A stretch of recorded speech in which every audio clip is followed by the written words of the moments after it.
Você aqui também, o Wagner, mas a Chayane, fazia dias que eu não os via. A todos vocês que estão aqui, muito obrigado pela presença de vocês. E quero dizer que o nosso presidente dos jovens, pregador também dos jovens, irmão Júnior, está viajando foi visitar a mamãe, lá no Paraná, e nós desejamos que a graça, a paz e a misericórdia de Deus esteja também com eles lá. Mas hoje Deus tem uma palavra poderosa aos nossos corações. Com certeza Ele vai falar ao seu coração com o tema, o servo sábio. Queridos, todos nós nos achamos sábios. E se alguém nos chamar de boboca, ou então de seu mané, é uma grande ofensa, não é verdade? Mané não tem nada a ver, mas o pessoal fala, ô seu mané. Aí a pessoa já fica um pouco tristonho, mas queridos, nesta noite, o Senhor quer abençoar a sua vida, o Senhor quer encher o seu coração, encher o seu interior com a essência da sabedoria. E o livro que nós vamos estar usando para a nossa reflexão é o livro de Jó, capítulo 31. Eu quero ver aquela igreja que estava animada lá no Chapadão do Sul agora. Jó 31, cadê os irmãos? Vamos abrir a Bíblia no livro de Jó? Glória a Deus, aleluia. Jó capítulo 31. Irmãos, a palavra de Deus, no livro de Jó capítulo 31, versículo 1 até o versículo 12, que vai ser o marco, o alicerce para a nossa palavra desta noite. A palavra de Deus diz assim, isso é uma resposta de Jó, é Jó comentando, fazendo uma confissão, uma declaração da sua fé. E Jó diz assim, fiz acordo com os meus olhos, de não olhar com cobiça para as moças, pois qual é a porção do homem qual é a porção que o homem recebe de Deus lá de cima? Qual a sua herança do Todo-Poderoso que habita nas alturas? Não é ruína para os ímpios, desgraça para os que fazem o mal? Não vê ele os meus caminhos e não considera cada um de meus passos?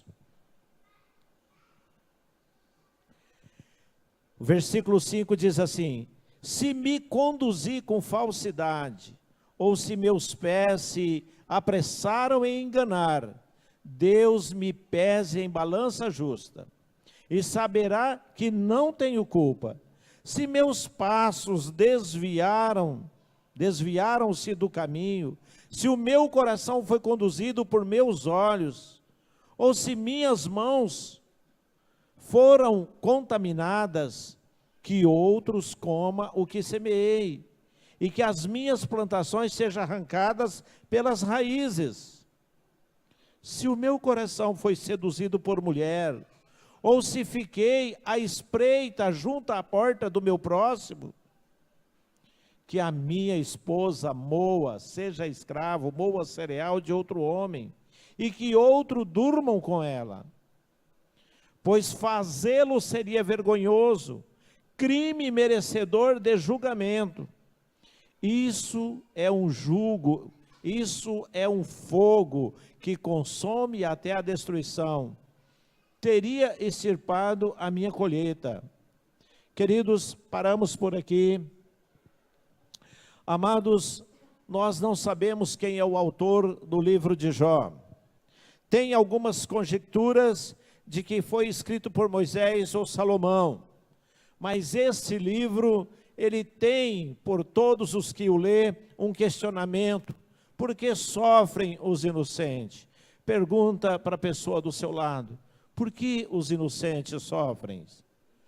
Pois é, queridos, esse é um dos grandes questionamentos, porque Deus permitiu o sofrimento de um homem inocente. Porque o livro narra a história de um personagem real, o nome Jó. Tem até a descendência de onde ele veio, da terra de Ur. Então, querido, Jó tinha uma vida de santidade, Era um homem considerado, aprovado por Deus, que Deus mesmo declarou que ele tinha uma vida dedicada ao Senhor. Deus confirmou isso quando Satanás falou que Jó era temente, porque tinha riquezas, porque tinha bênçãos, porque tinha saúde. Deus falou para Satanás, olha, sim, ele é temente, ele é o homem mais temente na face da terra. E Satanás desafiou, pôs em dúvida a fidelidade de Jó. No capítulo 1, do versículo 6 a 12, Satanás acusa que se Deus tirasse tudo de Jó, ele o negaria. Mas, queridos, Satanás destruiu tudo que Jó tinha, menos a sua esposa. Não vou dizer os versículos, porque não precisa, mas se você quiser anotar, Jó capítulo 1 do versículo 13, até o capítulo 2, do versículo 1 ao versículo 8, a palavra de Deus mostra ali que Jó ficou sem nada. A esposa de Jó, ao ver o sofrimento do seu marido, pede para ele amaldiçoar a Deus e morrer, lá no versículo 9. Com a sua resposta, com a resposta que Jó dá para sua esposa, ele confirma que era um homem fiel a Deus. Ele confirma que realmente ele amava e vivia para a glória de Deus, dizendo para ela, como louca tu dizes, se eu amava Deus na riqueza, por que agora vou deixar de amá-lo diante da dificuldade?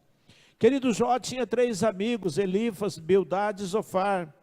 Esses amigos ficam sabendo do seu estado de sofrimento, então deixa suas famílias, deixa suas casas e vem consolar Jó. E quando eles chegam ali e vê a situação, o estado de Jó, eles então começam a chorar, começam a gritar, rasgam as suas roupas e jogam pó na sua cabeça com sinal de tristeza e ficam sentados no chão durante 7 dias sem falar nada um com o outro.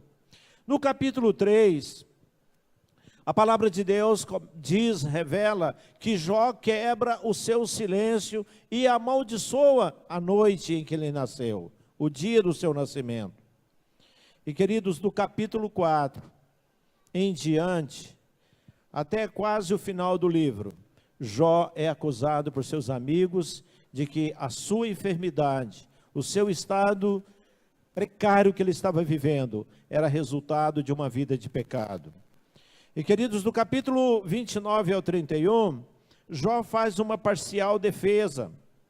E no versículo 34 ao 37, surge a fala do seu amigo Eliú, e Jó traz algumas respostas, defendendo também das suas acusações. Do capítulo 38 tem o diálogo final do Senhor, e Jó então faz a sua defesa, e Deus acusa também Jó, mas não de pecado, mas de falar coisas que não era tão verdadeira. E no capítulo 42, Deus restaura a vida de Jó, devolve tudo que ele tinha quando ele orava pelos seus amigos. Mas, queridos, por que eu fiz essa revelação do pano de fundo do livro de Jó? Porque esse livro é muito lindo. Esse livro foi um dos primeiros livros da Bíblia que eu li, ainda quando eu era bem jovem. E esse livro me fez chorar muito, porque na realidade o sofrimento da humanidade comove os nossos corações, o sofrimento de pessoas que nós amamos comove o nosso coração, e o sofrimento de Jó mexeu com a minha vida. E queridos, mas eu aprendi muitas coisas com esse livro, e é uma das que eu vou falar hoje.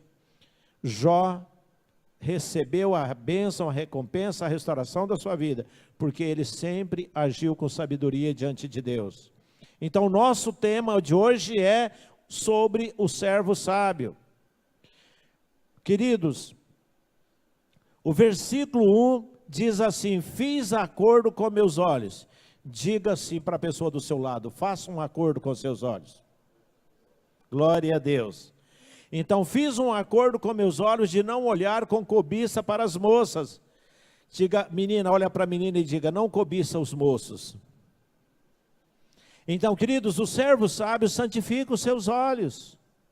Querido, Jó tinha feito um pacto, uma aliança com os olhos dele. Por que Jó fez esse pacto, essa aliança com seus olhos? Porque Jó tinha um reconhecimento, ele sabia que os seus olhos poderiam trazer resultados positivos ou resultados negativos para a sua vida. Jó sabia que os seus olhos eram a entrada da porta do bem ou do mal para os seus olhos, para a sua vida. Então, queridos, os olhos são como faróis para a nossa vida. Mateus capítulo 6, a nossa irmã vai projetar, versículo 22 e 23, a palavra de Deus diz assim: os olhos são como a candeia. Candeia, antigamente, era a lamparina, era a lanterna que se usava. Os olhos são candeia do corpo. Se os nossos olhos forem bons, todo o seu corpo será cheio de luz. Vamos aplicar esse ensinamento desse primeiro versículo, 22, ao nosso coração. Queridos, se os olhos são as candeias, se os olhos são fonte de iluminação do nosso corpo, então os nossos olhos têm que ser santificados para as coisas boas, para que ele seja bom. E todo o nosso corpo seja cheio de luz, cheio da iluminação do poder de Deus e da glória de Deus. Então, queridos, o versículo 23 fala: mas se os seus olhos forem maus, se os seus olhos estiverem voltados para as coisas más, todo o seu corpo será cheio de trevas. Portanto, se a luz que está dentro de vocês são trevas, quão tremendas trevas são. Então, queridos, Deus não está falando aqui de uma cegueira física, mas de uma cegueira espiritual. E muitas vezes nós estamos seduzidos pelos desejos carnais a ficar olhando para as coisas que, em vez de abençoar os nossos olhos, vão prejudicar os nossos olhos. Por exemplo, revistas pornográficas, vídeos pornográficos. Hoje toda a mídia, queridos, toda a mídia traz uma atração para os nossos olhos.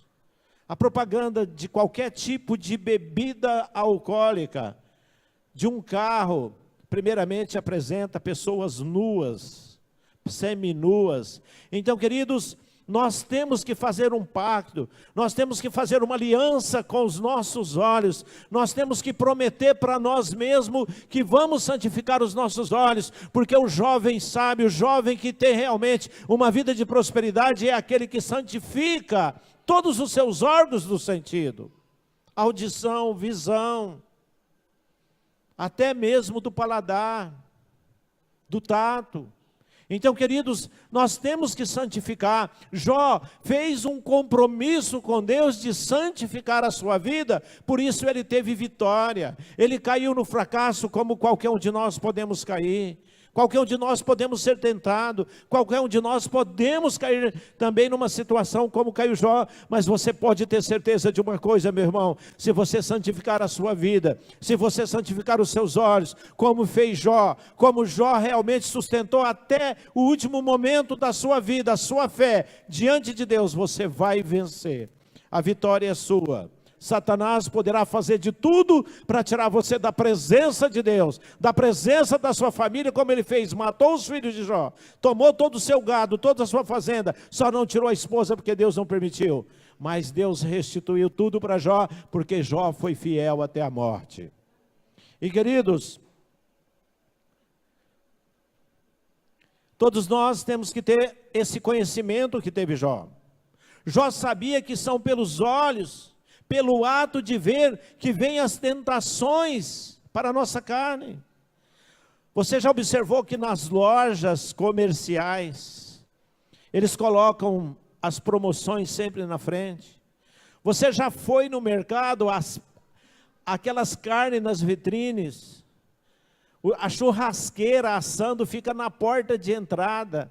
Então, queridos, nós temos que ter essa consciência de que é por meio dos olhos, os atos de ver, que nós vamos ser tentados.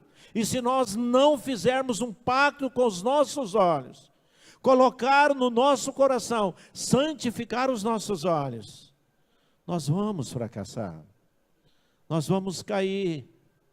E, queridos, Romanos capítulo 13, versículo 13, A palavra de Deus diz assim: comportemo-nos com decência. Queridos, como eu gostaria que toda esta igreja, ou cada banco desta igreja estivesse cheio de jovens. Como eu gostaria que todos os jovens compreendessem o que esta palavra diz sobre o comportamento. Comportamento com decência. Irmão, Jó tinha um comportamento decente. Os jovens precisam ter um comportamento decente, inclusive na maneira de vestir. De vestir. Quantas vezes as nossas jovens e os nossos jovens estão abusando da presença de Deus dentro das suas casas, vestindo indecentemente. Ah, na igreja eu estou bem vestida, tudo bem. Queridos, a nossa vida é de Deus, então nós temos que ter um comportamento decente, como quem age à luz do dia, porque nada fica oculto de Deus. Nem em orgias, ou seja, festinhas mundanas, nem em bebedeiras, nem em imoralidade sexual e depravação, nem também em desavença e inveja. Então, queridos, o versículo 14 fala algo muito importante.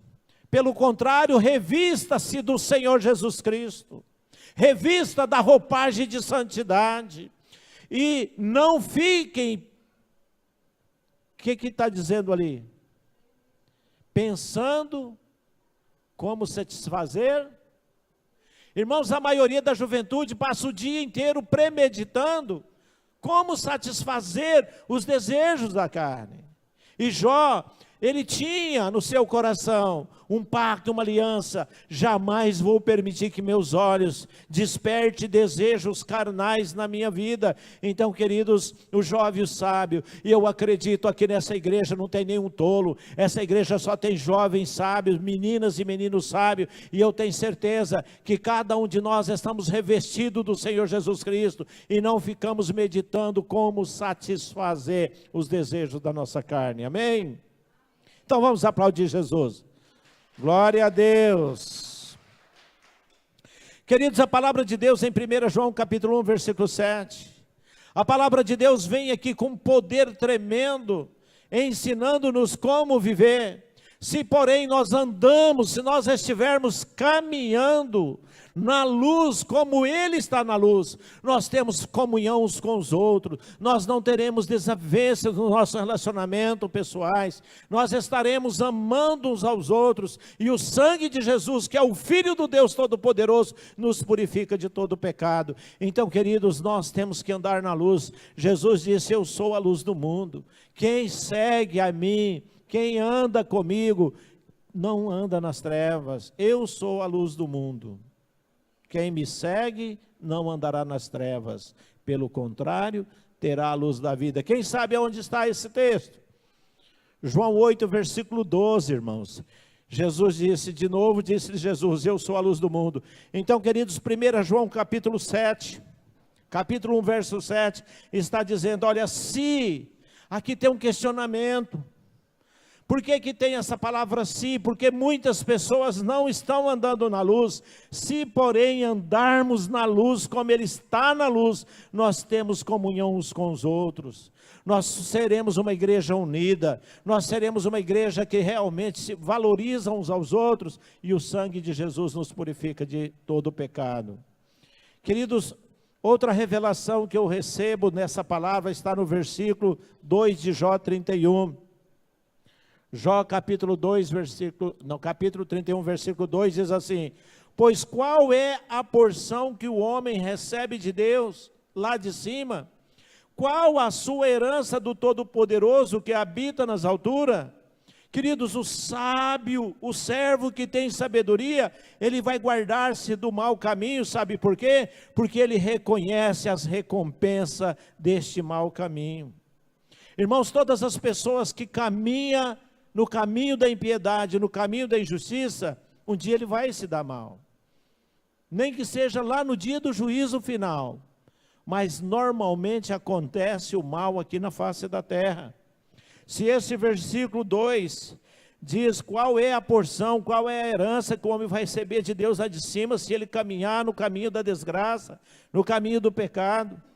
O versículo 3 fala assim: não é ruína para os ímpios, não é desgraça para os que fazem o mal. Queridos, ruína significa caminho da infidelidade. E eu acredito que Deus está tratando com você nesta noite, não para te culpar, mas para te prevenir, para te dar uma vacina poderosa, para você nunca cair na cilada de Satanás, porque ele anda de redor de cada um de nós, procurando destruir a nossa vida. Então, queridos, ruína significa infelicidade. Seja uma pessoa feliz, abstendo-se de toda a prática do pecado, afastando-se de toda coisa que afasta você de Deus. Queridos, o pior mal do pecado não é o sentimento da culpa, porque ele vai gerar sentimento de culpa, mas o pior mal do pecado é nos separar da presença do Deus de amor, é nos tirar da presença do Pai. Então, queridos, abandone o pecado.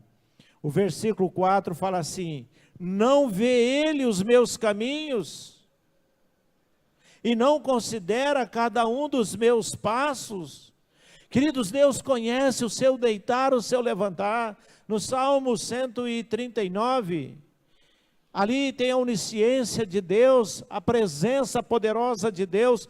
Aonde você estiver, lá no mar, na profundeza do mar, Deus está com você. E Provérbios 5, versículo 21, diz assim: o Senhor vê os caminhos do homem.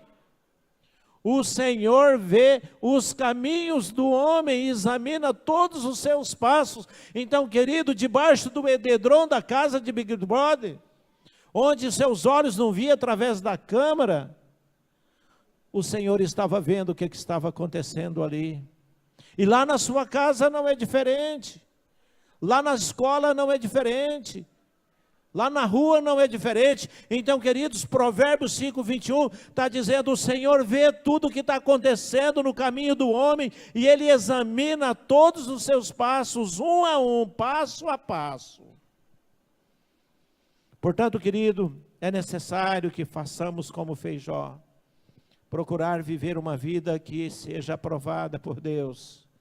É necessário que nós entendamos o valor de santificarmos os nossos olhos, a nossa vida, porque nós sabemos que Deus é amor, mas Deus também é justiça. Queridos, quero dizer uma coisa para você muito importante.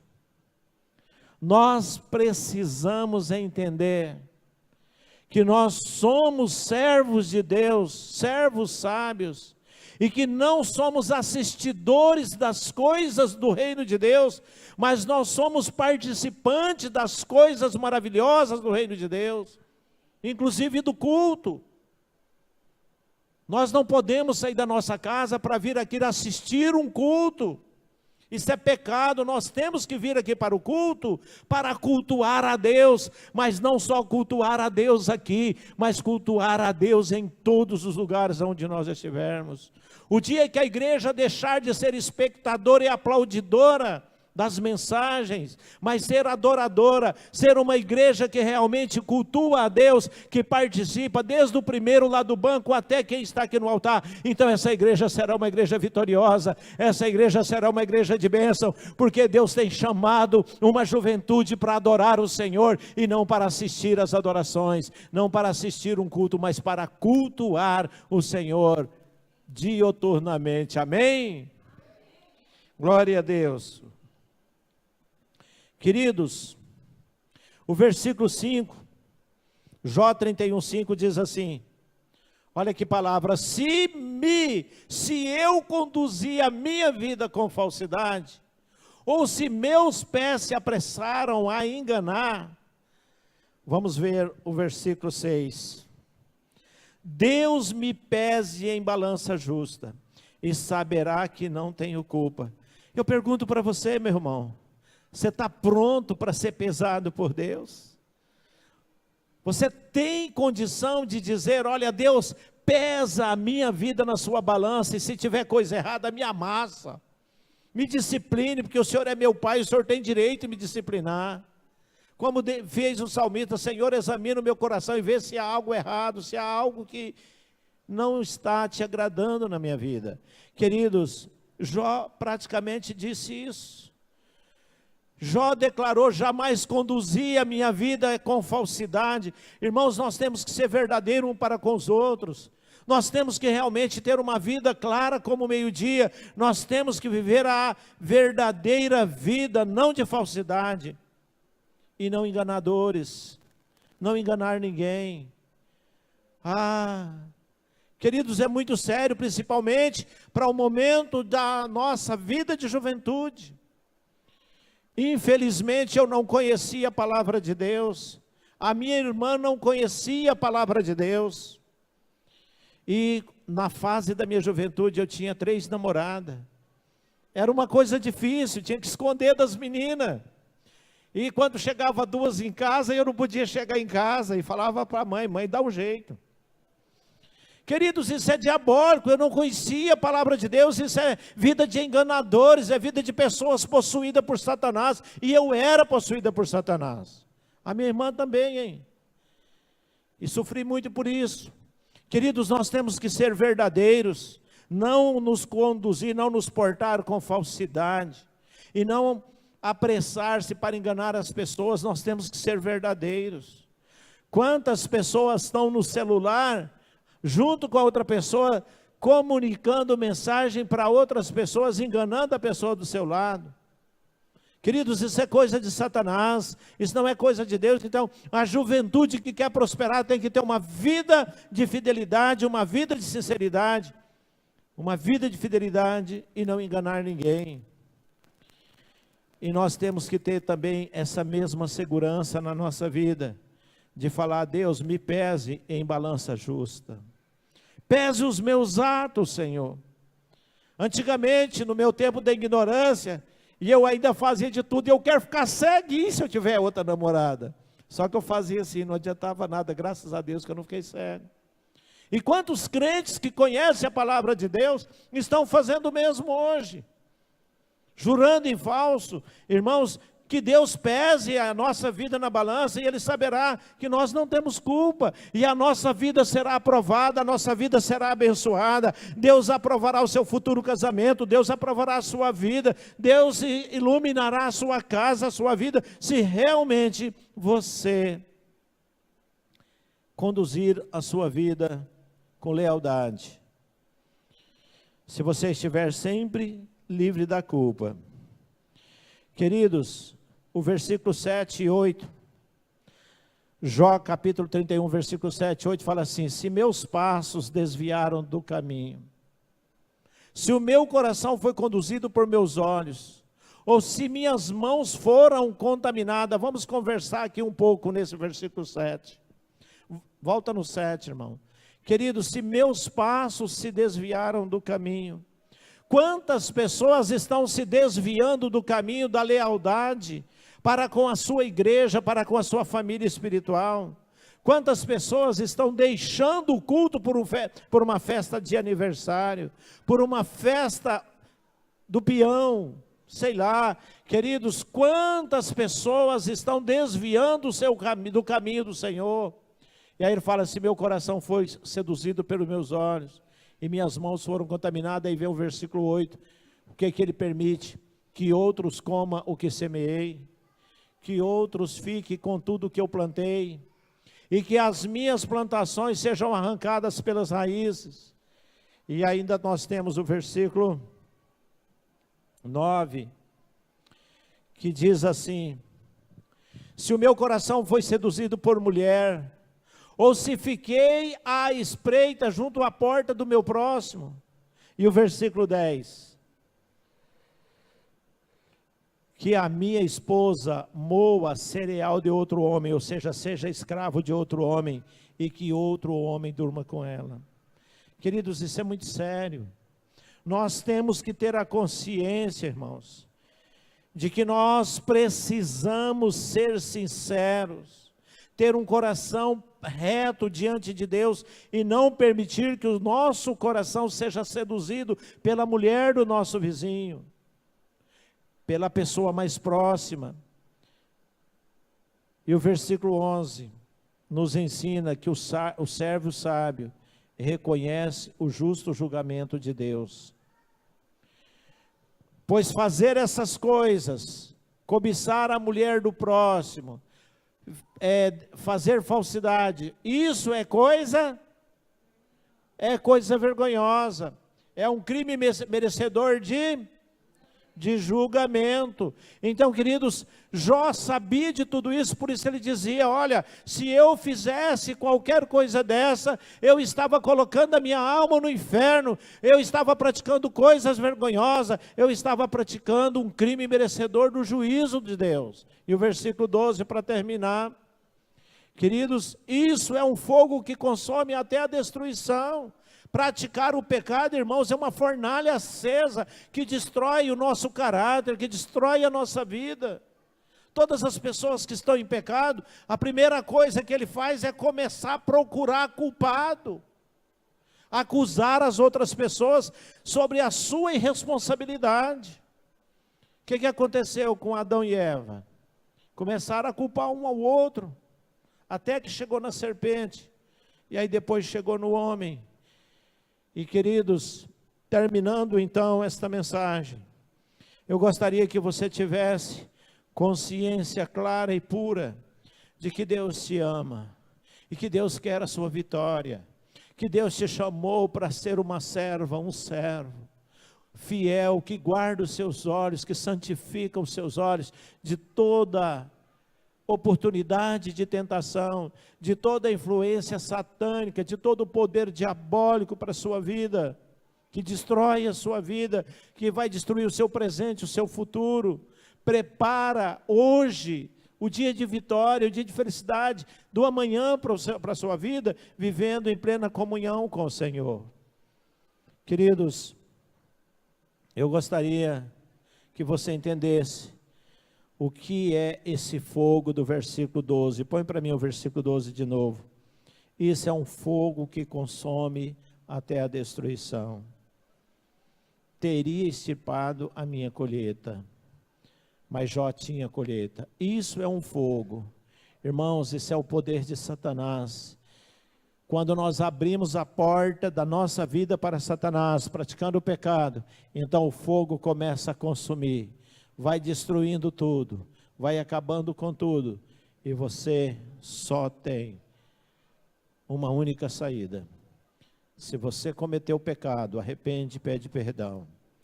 Se você tem guardado os seus olhos, você tem guardado a sua vida em santidade, parabéns, continue assim. Vamos levantar, vamos ficar de pé e vamos orar.